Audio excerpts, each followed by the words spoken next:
哎，赵七，你好好的不着了哈？你老老，我不可能，我那边赵七冇这样。哎，你们，你妈妈来的？你要个最有路，屁股照照你妈妈的。哼，你半米啊呗？赵七又做了，你他妈来的？给兄弟 ，1 2 3， 赵七友，赵七友，赵七友，你不可能，我不可能。赵七友，赵七友，赵七友，不可能。哪里？都张天王那边亏就比我们面不见了。面不见嘞，面不见嘞，面不见嘞。哎，你说面不见，俺老表看哪少？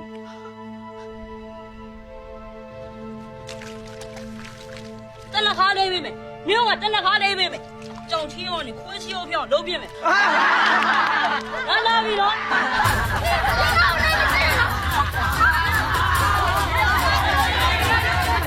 回去不要，不要。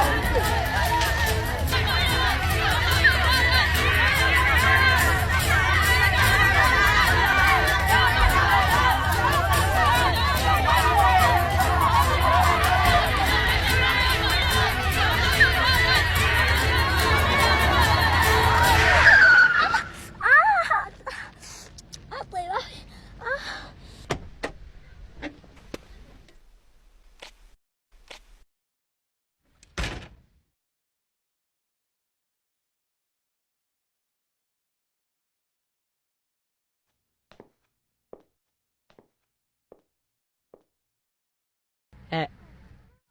你用တိုင်းမိသွားပြီလား မတိုင်းမိပါဘူး အေးဒါဆိုရှက်ဖဲနင်ကကားရှက်ဖဲလို့ပြောနေတာ ။မောင်ရောမင်း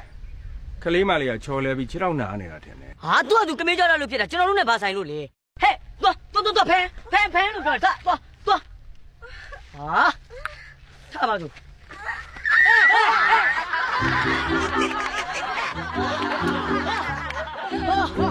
哦，你把手变的呀呗？不中，你手宝贝。哈，张七用的不用的，对不起。 ။မောင်ရောမင်း 呸！你把手变的。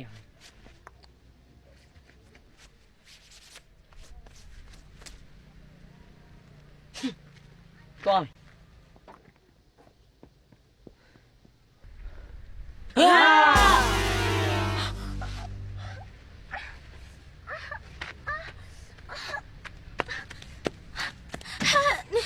်နေပါဦးဟဲ့ငါ့ကိုလေတခုလောက်ကူညီပါနော်နင်ကထွက်သွားလို့ရှိရင်လေသူတို့ငါ့ကိုရှုံးနဲ့ဝိုင်းတော့ကြမှာ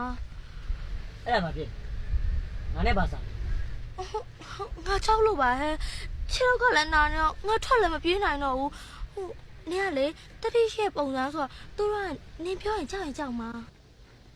ကြောက်ဘူးဟဲ့မကြောက်ဘူးကြောက်ချင်းကြောက်နေဖို့ယူရပဲငါတို့ကြောက်မှာလုံနေမှာနဲ့ဟာနေဖို့ယူကစကြောက်ကြီးပါ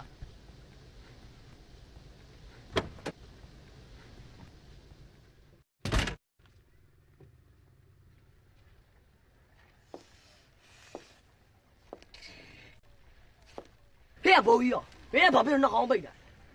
မင်းတို့ကိုကကြီးစော်ချွေးစော်တွေဒန်လို့ အောင်မမင်းကဖင်အောင်လာကြီးငါခဲနဲ့ကောင်းပြီ ဟဲ့ရမင်းရဲ့ဓာရီအဖာလေးမင်းတည့်ကြရင်တော့ဖို့ဖဲသန်းရောမင်းတို့ဒီကောင်မလေးကိုရှွတ်မတော့ပဲဒီညထွက်သွားဖို့ငါပတ်စံဘလောက်ပေးရမလဲဘာပတ်စံလေးမင်းတို့ဝါကြောဖွင့်မှုပတ်စံဘလောက်ပေးရမလဲလို့မေးတာဟဲ့ရမင်းကတထေးလားအေးဒါဆိုမင်းကပတ်စံဘလောက်ရှိဦးတော်မန်နီ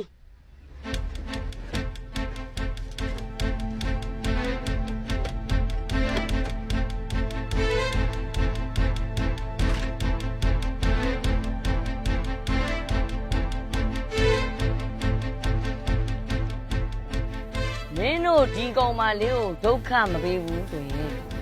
မင်းတို့ဒီပတ်စံနေပေးမယ်ဘယ်လိုလဲယူမလားယူမယ်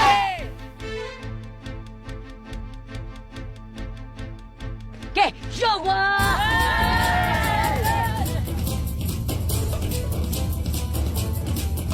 ကဲရောက်ပါ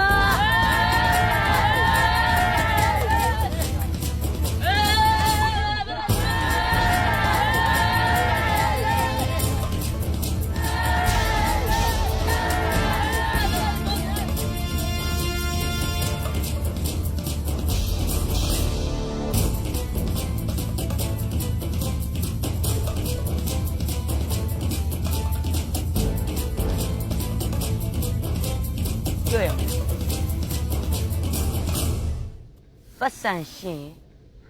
ကြိုက်တာလို့ရ ပြုတ်မှုပါဘူးတကယ်ကိုချစ်စရာကောင်းတဲ့ကြွေရုပ်ကလေးမမေ့မှသာလေပတ်စံများများရှိလို့သမီးဝတ်ဖို့အဝတ်လှလှလေးတွေဆင်ပေးနိုင်ရင်လေသမီးလေးကအရန်ကိုလှသွားမှာ တကယ်လားယင် တကယ်ပေါ့သမီးရဲ့ခုတော့လေမမေကဆင်းရတော့သမီးလေးကိုဘာမှလည်းဆင်မပေးနိုင်ဘူး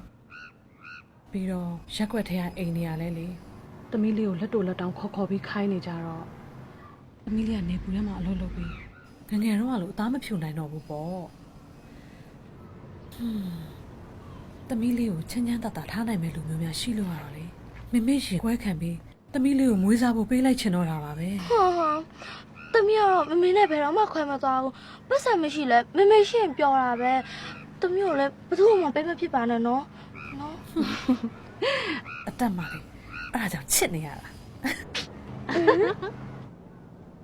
ကဲရက်ွက်ထဲကလူတွေတမီးကိုဘုံမကြအောင်လို့ဒီနေ့မမေနဲ့ဆက်ယုံလိုက်ခဲ့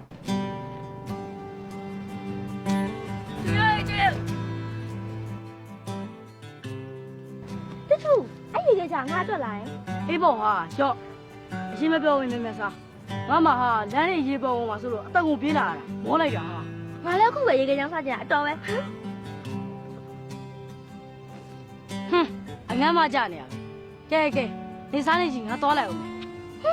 နင်ငါနဲ့မဆောတော့ဘူးလား မစားလို့မရသေးဘူးကွာအဖေခိုင်းတာလုပ်ပေးရအောင် ဟာအဲ့ဆိုငါတို့လည်းပြင်းစရာကြီးပေါ့ဟဲ့ ခဏလေးပါဟာငါပြန်လာမှာပေါ့နေကစားနေချင် နင်မြင်ပြန်လာခဲ့တော့တထူ အေးပါဟာ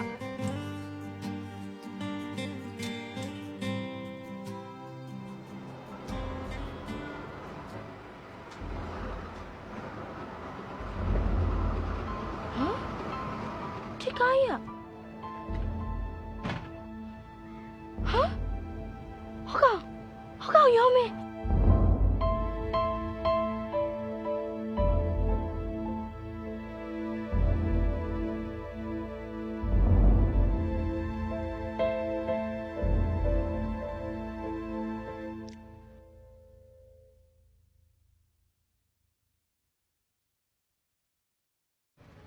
နင့်ကိုကြီးလိုက်တဲ့အမြဲကြောင်ကြီးရုပ်ပဲ ငါတောင်ချီအောင်မဟုတ်နော်ကြွေရုပ် နင့်ကိုနေပြန်ကိုကြည့်လိုက်အောင်ကျွေရုပ်လားကြောင်ကြီးရုပ်လားသိအောင် ဟာငါ့ရဲ့ကြောင့်တော့ကုန်ပါပြီဒုက္ခပါပဲငါမစားတော့ဘူးအဲ့နေချောင်းနင်ငါ့ရဲ့ကြောင့်ပြန်ရောပဲ ဟာဂန်းနဲ့ပါဆိုင်လို့လေနင့်အတန်နေဖြစ်တဲ့ဟောင်း ဟာမဟုတ်နင်ကိုကြည့်လို့ဖြစ်တာအဲ့ဒါလေနေချောင်းဟာနင်နော်ငါ့ရဲ့ကြောင့်ပြန်ရောပဲ你要不来，要不来，不要来。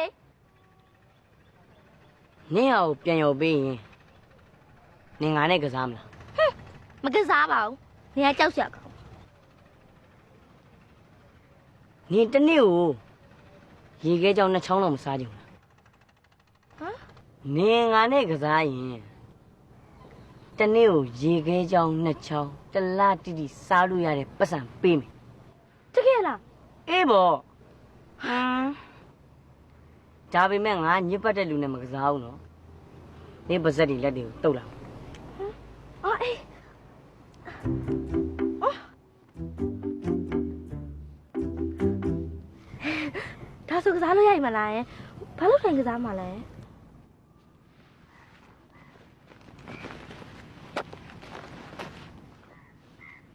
ဘောလုံးပြတိုင်းကစားမှာပေါ့ ။တန်းဒီလို့ကျင်းလို့လားယင် ဟဲ့တိတ်မငတ်နဲ့ဒါကပြစ်မှတ် ။ဘာဖြစ်မှလဲ နေလက်ဘွားဖြတ်လိုက်နေလက်ဘွားပေါ်မှာဒီပန်းတီးလေးကိုတင်လိုက်ငါဒီပေါ်လုံးနဲ့ဒီပန်းတီးကိုထိအောင်ပြစ်မယ်ကဲစမယ်ဟာကြားတယ်လက်ဘွားဖြတ်လိုက်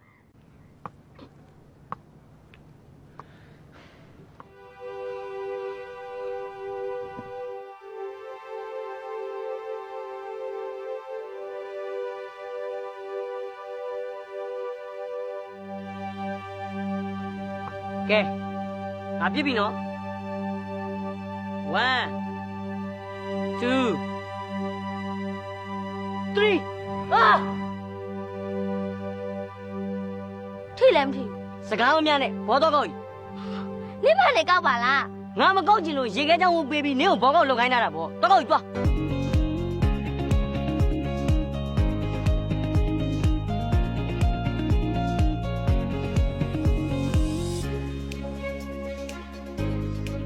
走，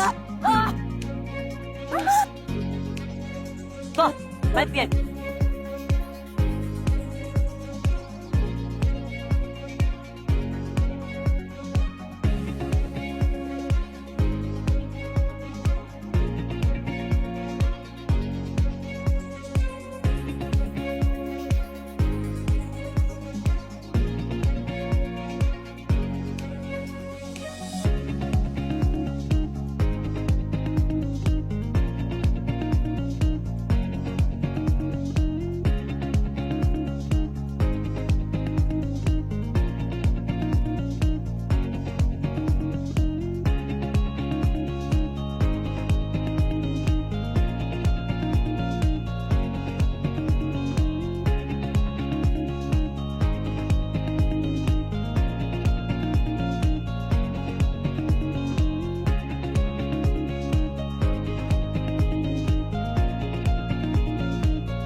你这靠这样的，你这靠我们现在连那个大靠着。哎，剩下一个只有弟弟呀，给，让你，让啊！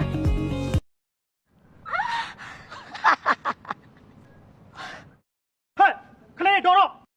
ကစားတာလည်းအန်ဒီရများလိုက်တာမျက်လုံးတွေပါထိကုန်ဘယ်လိုလုပ်မလဲတမီးကြီးရောက်လား ဦးလေးကျွန်တော်တို့ကစားနေတာဝင်မရှုပ်ရင်ပတ်စံဘယ်လောက်ပေးရမလဲ ငယ်ငယ်လေးနဲ့ငွေစကားတည်ပြောပါမင်းဘုရုသားသမီးဒီမှာဘာလာလို့တာ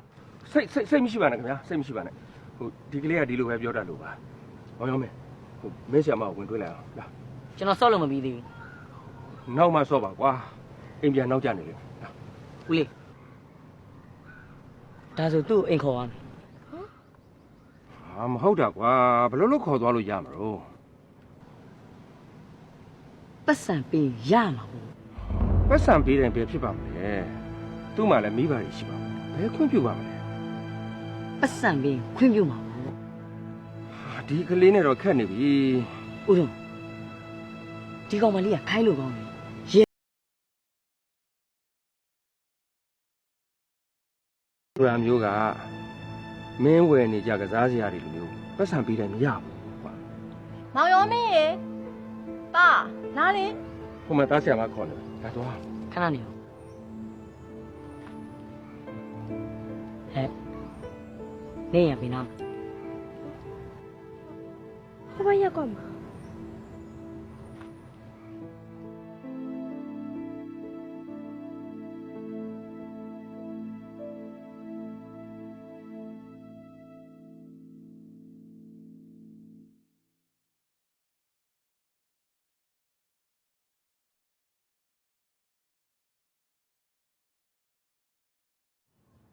ရော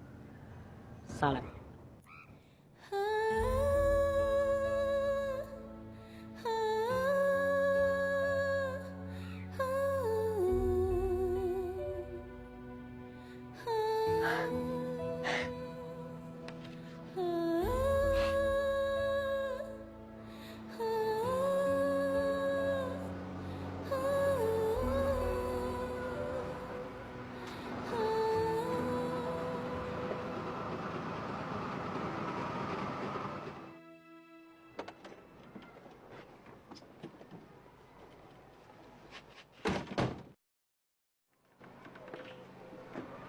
ကျွေရုပ်အမေနဲ့တွေ့ကြလို့ပါခင်ဗျ ။အော်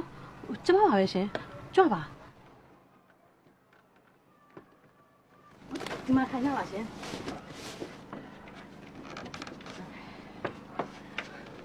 အိမ်ကဆုတ်တော့အားနာလိုက်တာ။ဘာကိစ္စများရှိလို့ပါလဲရှင် သူ့ကိုဝယ်မလို့ ။မောင်ရောမဲအဲ့လိုမပြောအောင်လေ။မွေးသားခြင်းလို့ပြောရတယ်။ဟောဒီလိုပါခင်ဗျဒီကလေးကကျွန်တော်တတိယသားပါ။သူကဟောရီယာသမီးလေးကျွေကိုအရန်ကိုခင်းနေရှာတာ။သူကနေတိုင်းသူနဲ့ကစားဖို့အဖော်ရအောင်ကျွေကိုမွေးစားပေးပါလို့အိမ်မှာပူစားနေတာ။ကျွေကိုမွေးစားမပေးလို့ဆိုပြီးအိမ်မှာမျိုးမျိုးတောင်းညမ်းနေတာနဲ့ သူ့အမေကမွေးစားဖို့ခွင့်ပြုလိုက်လို့ကျွန်တော်တို့ခုလိုရောက်လာတာပါဟိုအမကြီးရဲ့သမီးလေးကိုမတောင့်မတမကြောက်မကြကျွန်တော်တို့ထားမှာပါခင်ဗျ မေမွေးစားတယ်ဆိုတာဘာကိုပြောရလဲ ။အော်မွေးစားတယ်ဆိုတာလေအမေသမီးကိုသူတို့သမီးလိုသဘောထားပြီးပြုစုဆောင်ရှောက်ပေးဖို့သူတို့အိမ်ကိုခေါ်ရမယ်လို့ပြောတာ ဒါဆိုမမေကိုခေါ်ရမှာလား ။မမေကလူကြီးဖြစ်နေပြီဆိုတော့လိုက်လို့မရဘူးသမီးရဲ့ ဟာမမေမလိုက်ရင်တမီးလည်းမလိုက်ချင်ပါဘူး ဟဲ့နင်ငါတို့နဲ့လိုက်ရင်ငါကားယူလဲစီးရမယ်ဒီလိုတဲအစုပ်ပလုတ်မှလည်းမနေရဘူးဟေးအခုလိုဖြာအစုပ်မှလည်းမထိုင်ရဘူး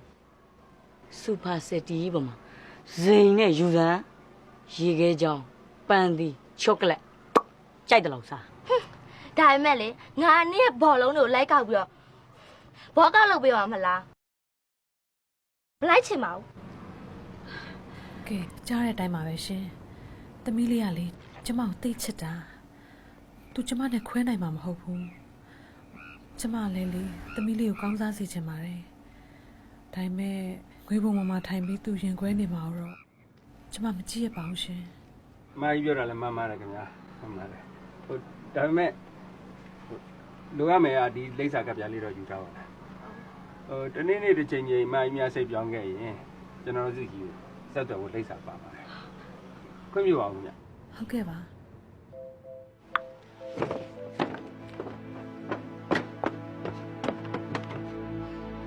အယူမငတုံးမကြောင်ချီရုပ် မမေလောက်ကြပါဦးရှင်မမေ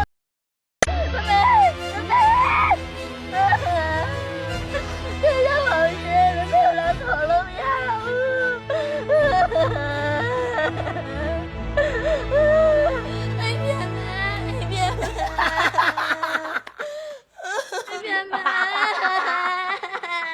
အိမ်ပြန်ဖို့ပဲပါငါ့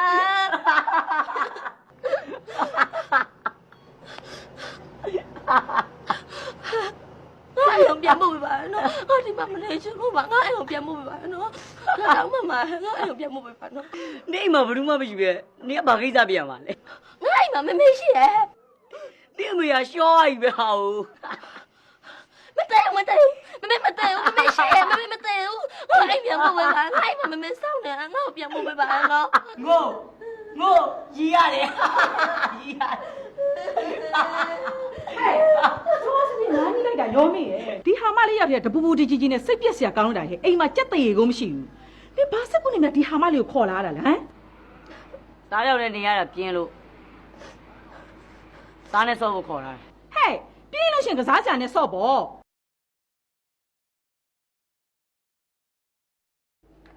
လူနဲ့ဆော့ရတာပို့ပြောစရာကောင်းနေအမေမေရဲ့ဒီကောင်မလေးကရည်စရာလည်းကောင်းတယ်အပြင်းလည်းပြေခိုင်းလို့လည်းရမောင်မ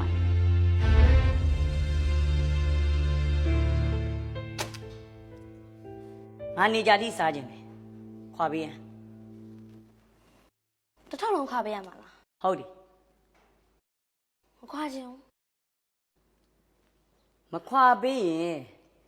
နင့်ကိုကြောင်းမှာကြောင်ချီရုပ်လို့အတန်ကျေကြီးနဲ့អော်မှာနော်အဲ့ရရင်လူတွေကနင့်ကိုကြောင်ချီရုပ်လို့ခေါ် နင်နော် တော့သူခွာလေ